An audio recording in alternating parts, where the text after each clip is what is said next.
How could something as simple as a stack of legal papers on my kitchen table flip my whole life upside down? What if the husband everyone called jealous suddenly showed receipts that made me look like the villain? I thought I could talk my way out of anything until the day my husband's lawyer knocked on the door. But let me start from the beginning, when I still believed I was the victim in this story. Before we dive deeper into this story, I have one small request. Please subscribe, drop a like, comment, and hit that hype button to boost this channel so more people can discover these incredible stories. My name is Mirella Vane, and 6 months ago, I was living what I thought was a perfectly reasonable life. Sure, my marriage to Eli wasn't exactly a fairy tale, but whose is? He worked late grading papers at the high school, I analyzed data at my office downtown, and we had our 6-year-old daughter Lila to think about. Everything seemed normal enough. The problem started when I was 7 months pregnant with our second child. Eli had been pulling even longer hours, staying after school for parent conferences and weekend tutoring sessions. I felt enormous, uncomfortable, and completely alone. That's when Jonas Reed moved back to town. Jonas and I had dated in college. Nothing serious, just a fun relationship that fizzled when we graduated. But when he showed up at the grocery store that Tuesday afternoon, looking exactly the same as he had 10 years ago, something stirred in me that I hadn't felt in months. "Mirella, oh my God, is that really you?" Jonas approached with that same easy smile I remembered. His eyes dropped to my very pregnant belly. "Wow, congratulations. When are you due?" 2 months, I said, suddenly self-conscious about my swollen ankles and the fact that I was wearing one of Eli's old t-shirts. "I can't believe you're back in town. What brings you here?" "New job at the marketing firm on 5th Street. I figured it was time to come home, you know." He gestured toward my cart. "Need help with those groceries?" I should have said no. I should have made polite conversation and walked away. Instead, I found myself nodding gratefully as Jonas loaded my car with shopping bags, chatting easily about his new apartment and asking about my life. "So you married Eli Vane? From high school?" Jonas raised an eyebrow. "I remember him. Quiet guy, always seemed a little intense." "He's a good man," I said automatically, though the words felt hollow. "He teaches history at the high school now." "And you're happy?" The question hung in the air longer than it should have. "Of course," I finally answered, but Jonas's knowing look suggested he heard the uncertainty in my voice. That night, Eli came home at nearly 9 o'clock, exhausted and carrying a stack of papers to grade. I was on the couch, feet propped up, scrolling through my phone. "How was your day?" he asked, kissing the top of my head before settling into his chair. "Fine. Ran into an old friend at the store." I kept my tone casual. "Jonas Reed. Remember him from college?" Eli looked up from his papers. "The guy you used to date?" "We barely dated. It was nothing serious." I shifted uncomfortably. "He just moved back for work." Eli returned to his grading, but I caught the slight tightness around his eyes. Over the next few weeks, Jonas and I began texting. It started innocently enough. He'd ask for restaurant recommendations or complain about his apartment's broken air conditioning. I found myself looking forward to his messages, especially during the long evenings when Eli was buried in schoolwork. "You seem distracted lately," Eli said one Thursday night, finding me smiling at my phone. "Everything okay?" "Just Hannah," I lied, referring to my younger sister. "She's having drama with her boyfriend again." Eli nodded, but I noticed him glancing at my phone more often. When I got up to use the bathroom, I made sure to take it with me. The last thing I needed was him seeing Jonas's name on my screen. My sister Hannah visited the following weekend, full of sympathy for my situation. "God, Mirella, you look exhausted," she said, settling onto my couch with a cup of tea. "Where's Eli?" "School. He's got some academic bowl thing today." I rubbed my aching back. "He's always got something." "That's not fair. You're 8 months pregnant. He should be here taking care of you." I've tried talking to him about it, but he says the students need him. Like I don't need him too. Hannah shook her head sympathetically. You deserve better than this. You deserve someone who puts you first. Her words echoed in my mind later that evening when Jonas texted, "Hope you're having a good weekend. Thinking of you." I stared at the message for a long time before responding. Thanks. I needed to hear that today. When Eli came home that night, he found me deleting the text thread. Who are you texting? He asked, hanging his jacket on the chair. No one important. I slipped the phone into my pocket. How was the academic bowl? But Eli's eyes lingered on me with an expression I couldn't quite read. For the first time, I wondered if he suspected something. The next morning, his mother Marjorie called while I was making breakfast. Hi, sweetie, how are you feeling?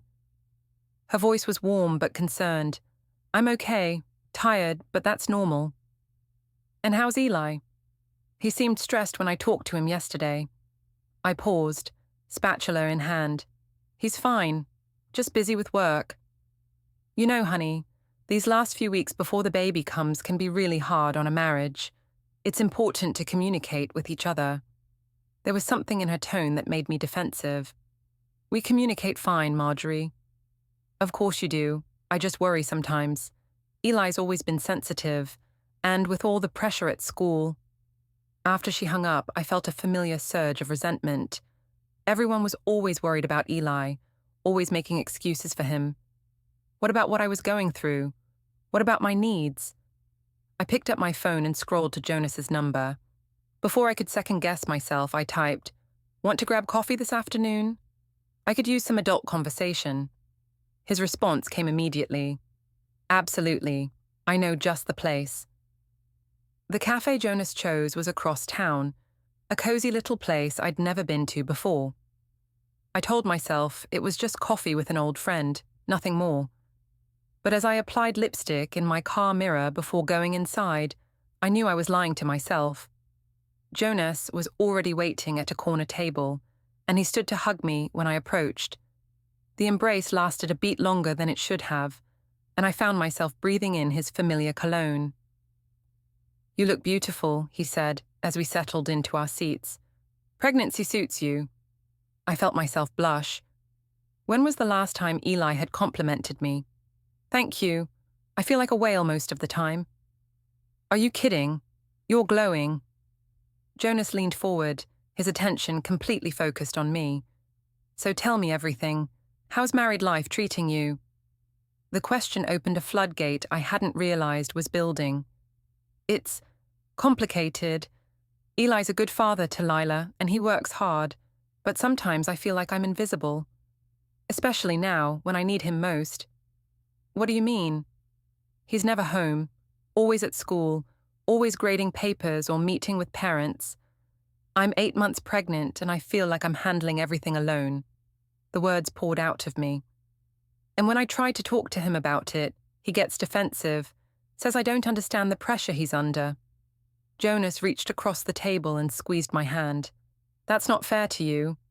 You're growing his child, for God's sake. You should be his priority." The warmth of his touch sent electricity through me. Sometimes I wonder what my life would have been like if I'd made different choices. "Different how?" I met his eyes. "You know what I mean." We sat in comfortable silence for a moment, his thumb tracing circles on my hand. Then my phone buzzed with a text from Hannah.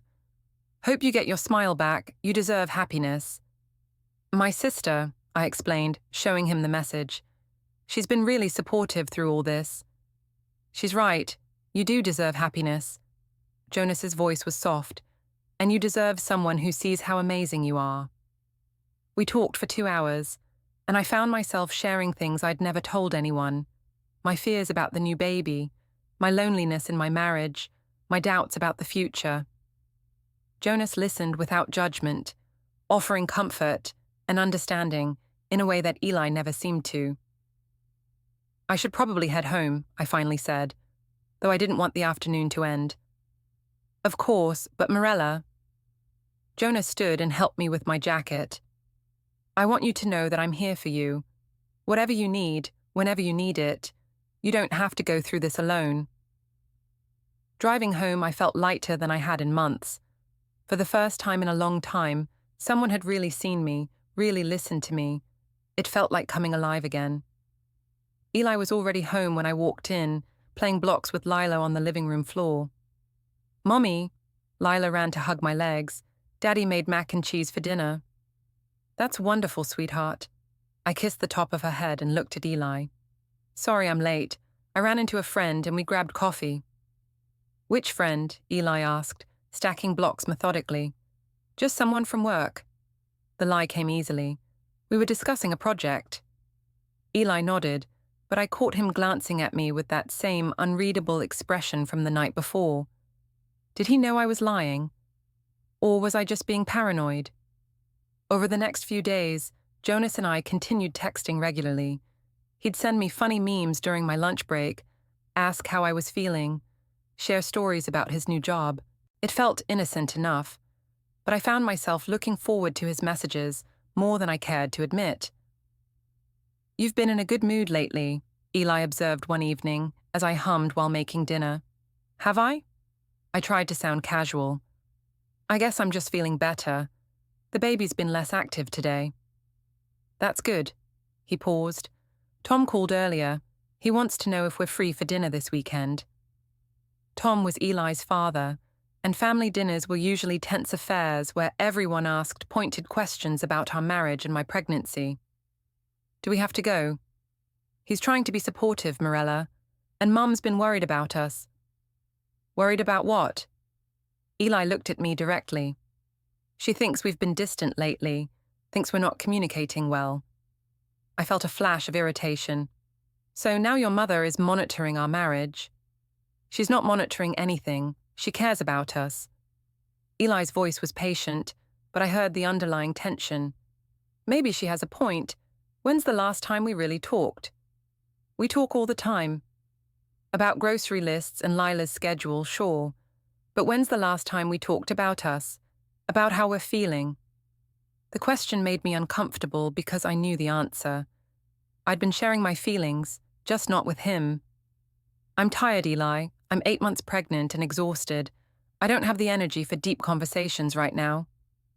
He nodded, but I could see the hurt in his eyes. "Okay, but after the baby comes, things need to change. We need to work on this." That night, I texted Jonas. "Had a weird conversation with Eli tonight. He thinks we need to work on our marriage. Is it terrible that I don't want to?" His response came quickly. "Not terrible at all. You can't force feelings that aren't there. You deserve to be with someone who gets you." I stared at the message for a long time before deleting the entire conversation.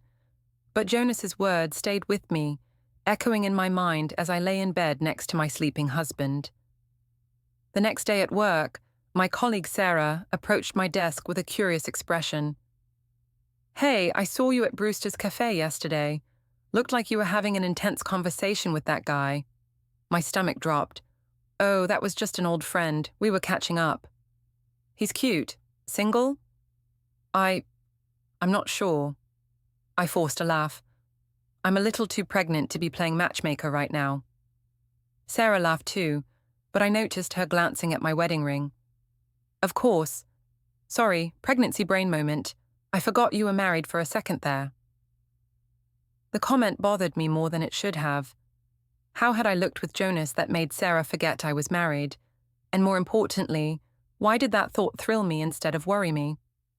That evening, Eli came home with news that made my blood run cold. "Ran into Sarah Mitchell at the grocery store," he said, unpacking bags on the counter. "She mentioned seeing you at some cafe yesterday. Said you looked happy." I kept my back to him, focusing on stirring the pasta sauce. "Did she?" "She seemed surprised that you were out and about, considering how tired you've been lately." His tone was carefully neutral. "Said you were with someone she didn't recognize." "Just a work friend. We were discussing a project." "Funny. Yesterday you said it was someone from work, but today you're calling them a work friend. Which is it, Mirella?" I turned to face him, and the look in his eyes made my heart race. "Does it matter? It was just coffee, Eli." It matters if you're lying to me about it. The accusation hung between us like a live wire. I could tell the truth, explain about Jonas, make it seem innocent.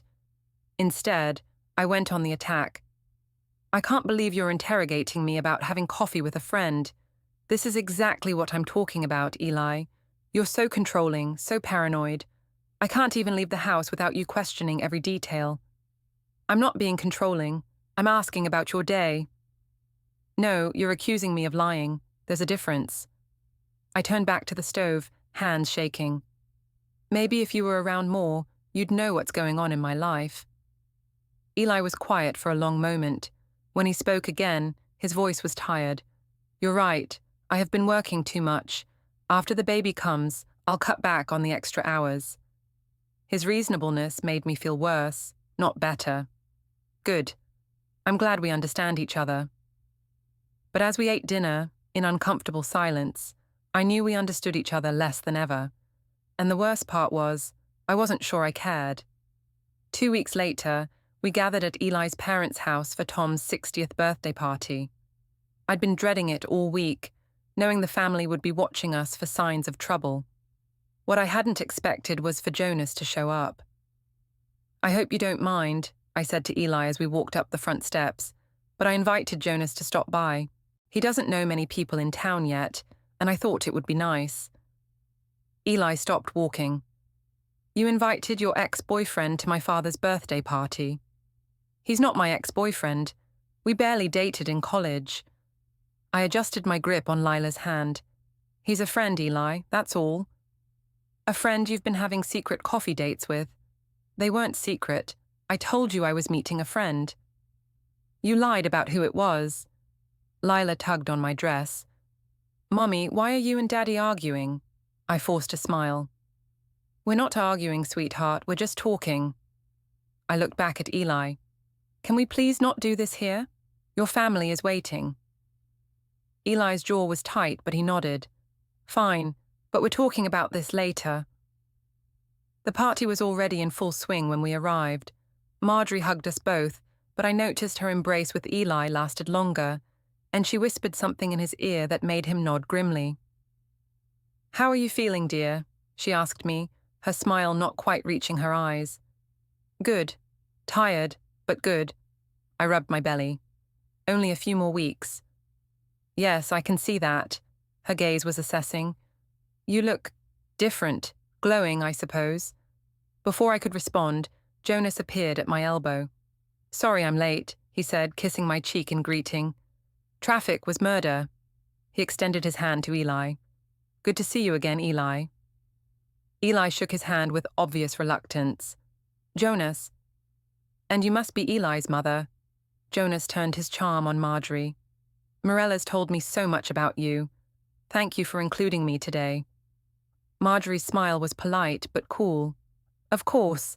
Any friend of Mirella's is welcome. The emphasis she put on the word friend wasn't lost on anyone. As the afternoon progressed, I found myself gravitating toward Jonas. He was easy to talk to, funny, and most importantly, he paid attention to me. When I mentioned being uncomfortable in my chair, he immediately found cushions. When I looked tired, he brought me water without being asked. The contrast with Eli, who spent most of the party helping his mother in the kitchen or discussing work with his father, was stark. You're lucky to have such an attentive friend, my mother Rosalind said, settling beside me on the couch where Jonas had arranged pillows for my back.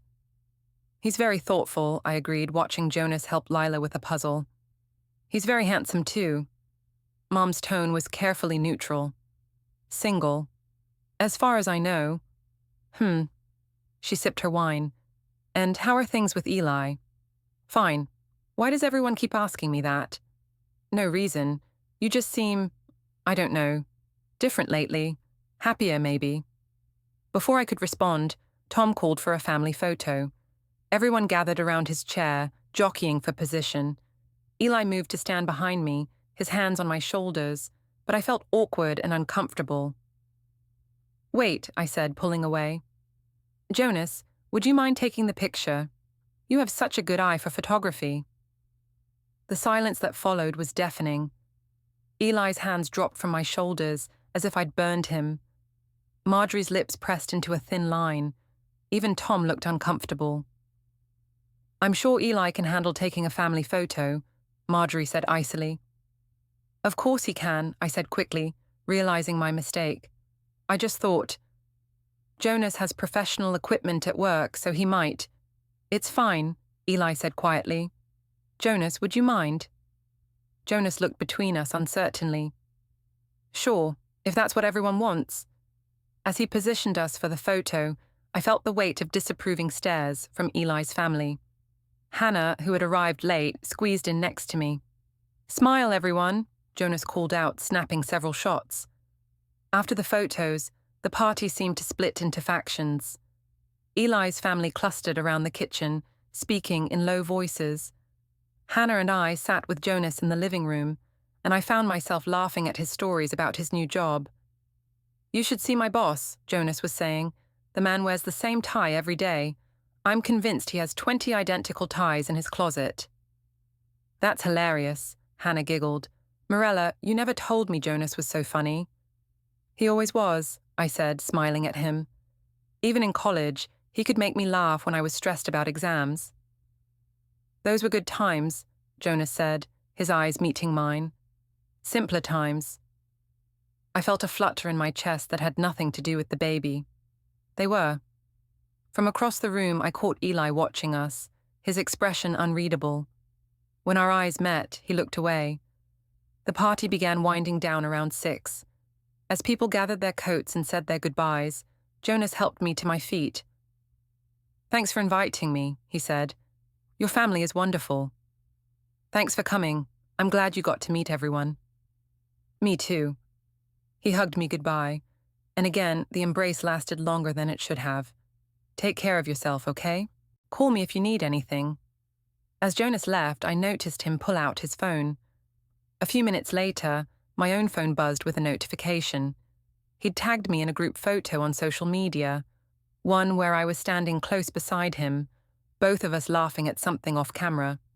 The caption read, "Great afternoon with wonderful people, feeling grateful for new friendships." I stared at the photo, seeing what others would see, Jonas and me looking comfortable and happy together, while Eli stood slightly apart, his smile forced. Before I could decide whether to untag myself, the comments started rolling in. "Cute couple," wrote someone I didn't recognize. "Who's the hottie, Mirella?" Hannah had commented with a winking emoji. "Is this the friend from work?" Sarah from my office had written. My stomach churned as I realized how the photo looked to people who didn't know the full story. I quickly untagged myself, but the damage was done. Eli had social media too. The ride home was silent except for Lila's chatter about the party. Eli's hands gripped the steering wheel tightly, and I could practically feel the tension radiating from him. After we put Lila to bed, Eli finally spoke. "We need to talk." I settled onto the couch, suddenly exhausted. "About what?"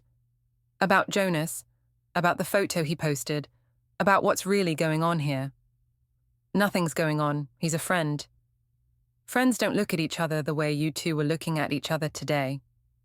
Eli sat across from me, leaning forward. "Friends don't make their pregnant wives' husbands feel like outsiders at family gatherings." "That's not what happened." "Isn't it? You asked him to take our family photo, Mirella. You embarrassed me in front of my entire family." The hurt in his voice made me defensive. "I was just trying to get a good picture. You're making a big deal out of nothing." "Am I? Because my mother called me 20 minutes ago to ask if we're having marriage problems. Apparently, it was obvious to everyone that something was wrong." I felt heat rise in my cheeks. "Your mother has never liked me. She's always looking for problems. This isn't about my mother.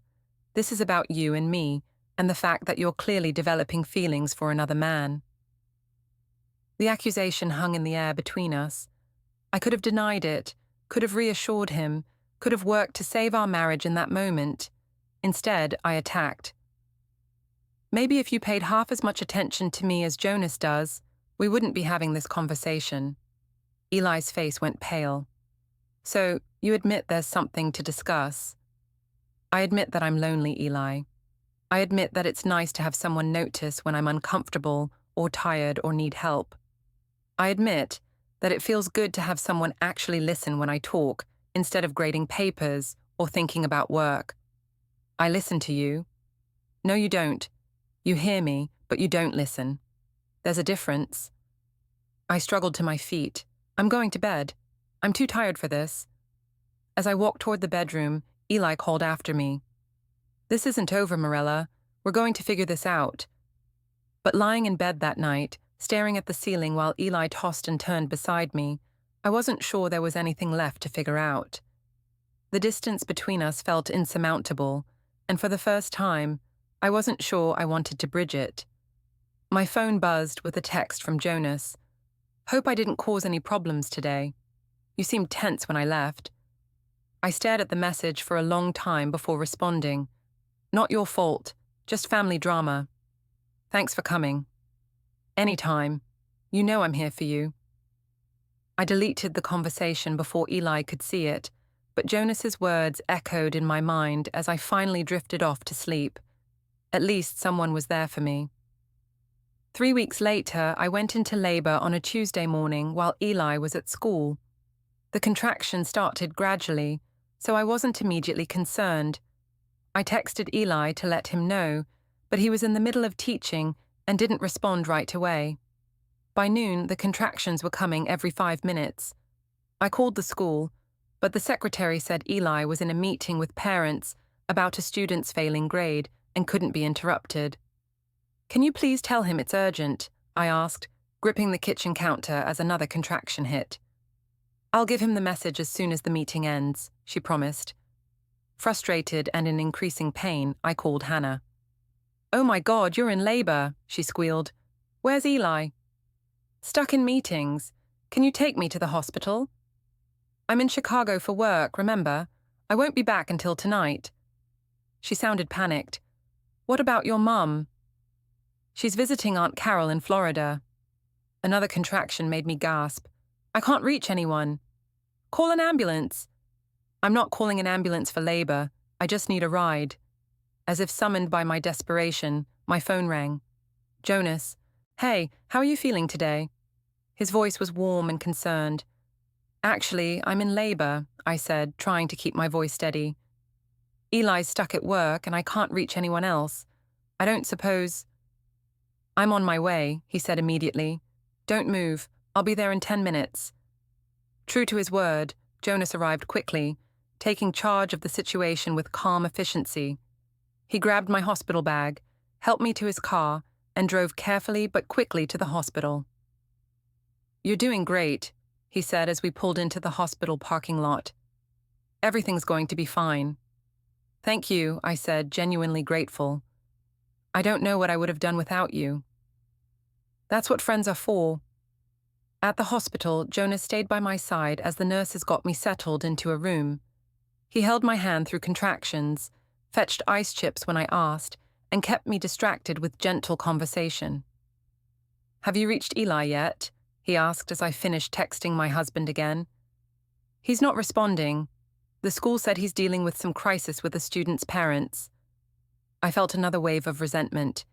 Even when I'm having his baby, work comes first.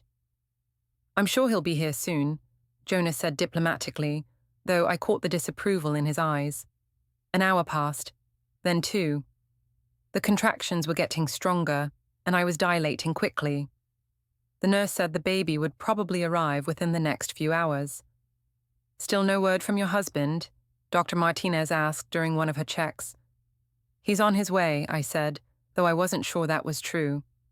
Well, labor doesn't wait for anyone. This baby's coming whether he's here or not. Jonas squeezed my hand. You've got this. You're the strongest person I know. His confidence in me was exactly what I needed to hear. When the next contraction hit, I squeezed his hand back and focused on his calm presence. Finally, just as I was entering the final stage of labor, Eli burst through the door, looking harried and panicked. I'm so sorry, he said, rushing to my bedside. The meeting ran long, and then there was an incident with 2 students fighting. and I had to write reports. "You're here now," I said, though part of me resented that Jonas had been the one to support me through the hardest part. Eli seemed to notice Jonas for the first time. "What's he doing here?" "He brought me to the hospital when I couldn't reach you," I said through gritted teeth as another contraction hit. "I can leave now that you're here," Jonas offered, standing up. "No, stay," I said quickly. "You've been here through everything. You should meet the baby." Eli's face darkened. "Mirella, this is supposed to be a family moment." "Jonas is like family," I said, the words tumbling out in my exhausted state. "He's been more present for this pregnancy than—" I didn't finish the sentence, but everyone heard what I didn't say. Eli's face went white, and Jonas looked uncomfortable. "Maybe I should go," Jonas said again. "Please don't," I said, gripping his hand as another contraction peaked. "I need you here." The next hour was a blur of pushing, breathing, and intense pain. Through it all, Jonas stayed by my side, offering encouragement and support. Eli was there too, but he seemed awkward and unsure, clearly hurt by my earlier words. When the baby finally arrived, a healthy boy we'd planned to name Marcus, there was a moment of chaos as the medical team sprang into action. In that moment, Jonas was closer to the bed than Eli, and when Dr. Martinez handed the baby to be held, she automatically passed him to Jonas. "Here's your son," she said, not realizing the mistake. Jonas looked down at the baby with wonder, and I felt my heart swell at the sight. He looked so natural holding Marcus, so gentle and protective. "He's perfect," Jonas whispered, tears in his eyes. "Absolutely perfect." It was a beautiful moment, until I saw Eli's face. He stood frozen by the door, watching another man hold his son first, and the devastation in his expression was unmistakable. "I think Dad should hold him now," one of the nurses said tactfully, realizing the situation. Jonas carefully transferred the baby to Eli, but the damage was done. The first photos of Marcus being held showed Jonas, not his father. The first words of wonder and love had come from Jonas, not Eli. "I should probably go," Jonas said quietly after a few minutes. "Let you three have some family time." "Thank you," I said, meaning it, "for everything. I couldn't have done this without you." Jonas kissed my forehead gently. "Congratulations, Mirella. He's lucky to have you as a mom." After he left, the room felt different, tenser, sadder. Eli sat in the chair Jonas had vacated, holding Marcus but looking lost. "I'm sorry I wasn't here sooner," he said finally. "It's fine," I said, though we both knew it wasn't. "No, it's not fine. I missed the birth of my son because I was dealing with other people's problems. And when I finally got here, another man was holding him first." The pain in his voice was raw, and for a moment, I felt genuinely sorry for him. "Eli, do you have feelings for him?" The question was quiet, but it cut through the room like a knife. I could have lied. I could have reassured him, worked to rebuild what we damaged. Instead, I was too tired, too emotional, too honest. "I don't know," I whispered. Eli's face crumpled. He gently placed Marcus in the bassinet and walked to the window, his back to me. "I think I need some air," he said finally. "Eli, wait." But he was already gone, leaving me alone with our newborn son and the wreckage of our marriage. Later, the nurses would tell me that they'd never seen a husband leave the delivery room so soon after his child's birth. Later, I would realize that this was the moment everything changed, the moment Eli stopped fighting for us and started protecting himself. But in that moment, exhausted and overwhelmed, I just held my baby and tried not to think about the look on my husband's face when he walked out the door. The next few weeks passed, in a haze of sleepless nights and constant visitors. Jonas stopped by regularly, always bringing something useful: groceries, coffee, or just an extra pair of hands when Marcus was fussy. He seemed to have a natural way with the baby, and I found myself relying on him more and more. Eli, meanwhile, had grown distant and quiet. He helped with night feedings and diaper changes, but there was a wall between us that hadn't been there before. He'd taken a week off work after Marcus was born, but he spent most of that time in his home office, grading papers or staring at his computer screen. "You need to talk to him," my mother said during one of her visits. She'd flown back from Florida as soon as she heard about the birth, and she'd been watching our interactions with growing concern. "Talk to him about what?" I was nursing Marcus on the couch while Jonas entertained Lila with a puzzle. "About whatever's going on between you two. The tension in this house is thick enough to cut with a knife." I glanced over at Jonas, who was carefully not listening to our conversation. "There's nothing going on, Mum. We're just adjusting to having a new baby." "Mirella," Mum's voice was sharp, "I've had 3 children. I know what new baby adjustment looks like, and this isn't it." Before I could respond, Eli emerged from his office, looking haggard. He nodded politely at my mother and Jonas, but didn't make eye contact with me. "I'm going to pick up some things at the store," he said. "Anyone need anything?" "We're fine," I said. "Jonas brought groceries yesterday." Something flickered across Eli's face at that information. Of course he did. After Eli left, Mom pulled me aside. "What was that about?" "What was what about?" "That comment about Jonas bringing groceries, and the way Eli looked when you said it." She glanced toward the living room where Jonas was still playing with Lila. "Honey, please tell me you're not doing what I think you're doing." "I'm not doing anything except accepting help from a friend while my husband checks out of our family." "Maybe he's checking out because his wife is getting awfully close to another man." Her words stung because they hit close to the truth. "Jonas is just helping. Eli's been distant since before Marcus was born." "And Jonas just happened to show up right when your marriage was having problems." I felt defensive and cornered. "It's not like that." But even as I said the words, I knew Mom was right to be concerned. Jonas's presence in our home had become constant, and I'd started depending on him in ways that probably weren't appropriate for a married woman. That evening, after everyone had gone home and the kids were in bed, Eli finally confronted me. "We need to set some boundaries," he said, settling into his chair across from me.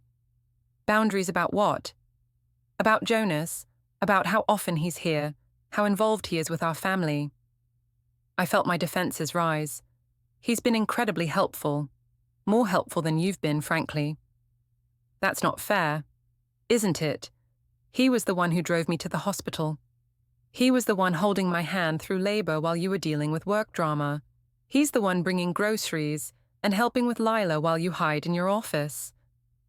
Eli's jaw tightened. "I'm not hiding. I'm trying to process the fact that my wife seems to prefer another man's company to mine. Maybe because he actually pays attention to me." "He pays attention to you because he wants something from you, Mirella. Can't you see that?" The accusation made me furious. "Not everyone has ulterior motives, Eli. Some people are just kind." "Kind?" Eli's voice rose. "He's in love with you. It's obvious to everyone except you." "That's ridiculous." "Is it? He holds your hand, brings you gifts, plays with our daughter, and was the first person to hold our son. If I didn't know better, I'd think he was the father." The words hung in the air like a slap. I stared at Eli, shocked by the cruelty of the comment. "How dare you?" I whispered. "How dare I what?" "Point out that you've essentially replaced me with another man, that our neighbors are starting to talk about the guy who's always at our house, that my own mother asked me if we're getting divorced." I felt heat rise in my cheeks. "Your mother never liked me anyway." "This isn't about my mother. This is about you and me, and the fact that you're emotionally involved with Jonas, whether you admit it or not." I stood up abruptly, Marcus stirring in my arms. "I'm not having this conversation. I'm exhausted, and you're being paranoid and jealous." "Am I? Because yesterday I found a thank you card he wrote you tucked in your purse. It said, 'Thank you for letting me be part of your special day. I'll never forget holding Marcus for the first time.' That doesn't sound like something a casual friend writes." My stomach dropped. I'd forgotten about the card Jonas had given me at the hospital. "You went through my purse?" "I was looking for the insurance cards for Marcus's pediatrician appointment. I wasn't snooping." Eli's voice was tired now, defeated. "But I found it anyway, and it confirmed what I already knew. Which is what? That you're falling in love with him. Maybe you already have. The accusation hung between us, and I realized I couldn't deny it anymore. Not to him and not to myself. What if I am? The words came out as a whisper, but they might as well have been shouted. What if I am falling for someone who actually sees me, who pays attention to me, who makes me feel valued? Eli's face went white. Then I guess we have our answer. He walked toward the bedroom, then stopped and turned back. I'll sleep in the guest room tonight. We'll figure out the details tomorrow. Eli, wait. But he was already gone, leaving me alone with the baby and the devastating realization that I'd just destroyed my marriage. The next morning, I woke to find a stack of papers on the kitchen table. Legal documents, divorce papers. My phone rang as I stared at them in shock. Jonas. Good morning, beautiful. How are you and Marcus doing today? Eli filed for divorce, I said numbly. There was a pause. Oh, Mirella, I'm so sorry. Are you okay? I don't know, I think I'm in shock. I'm coming over. Jonas, maybe that's not a good idea right now. You shouldn't be alone.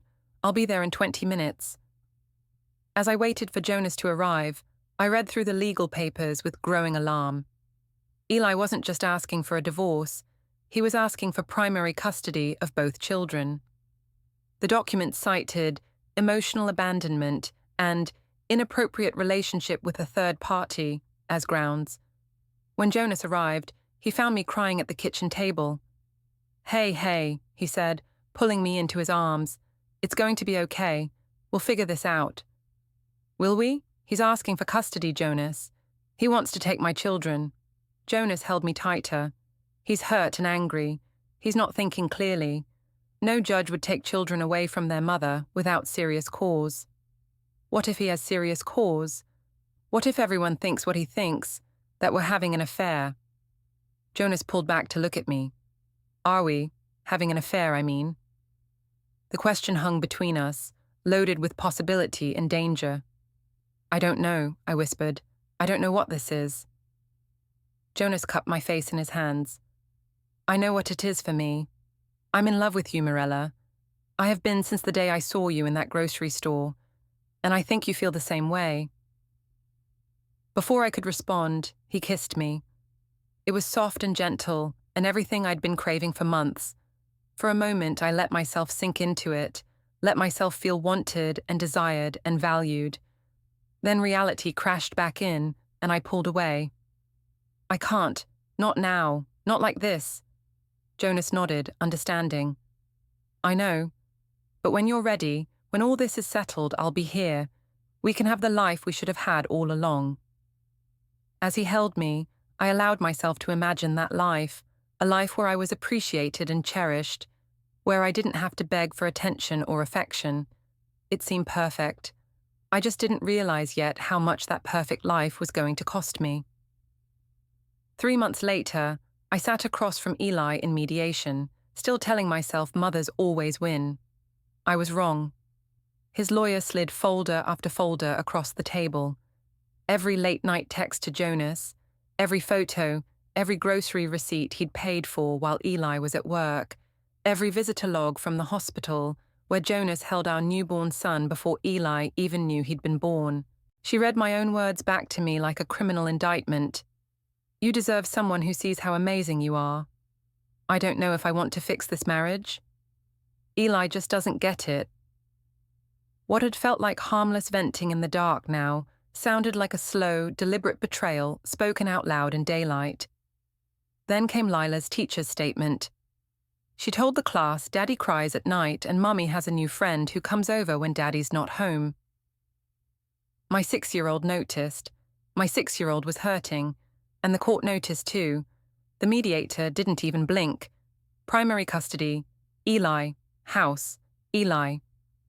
Me, supervised visitation for 6 months, a studio apartment and 30 days to move out. When it was over, Eli stopped beside my chair. I didn't want this, he said quietly. But I won't let our kids grow up thinking it's okay to lie and sneak and put themselves first. Not ever. I begged. He just shook his head and walked out to collect our children. My phone buzzed. Jonas, how'd it go, babe? I'm here. I stared at those words, the same kind of words that started everything, and for the first time felt nothing but disgust. I had blown up my family for a man who sent emojis while mine burned. I got my freedom. It just came with supervised Saturday afternoons, a folding chair in a beige visitation room, and my daughter asking the social worker, "When can I go home to Daddy now?"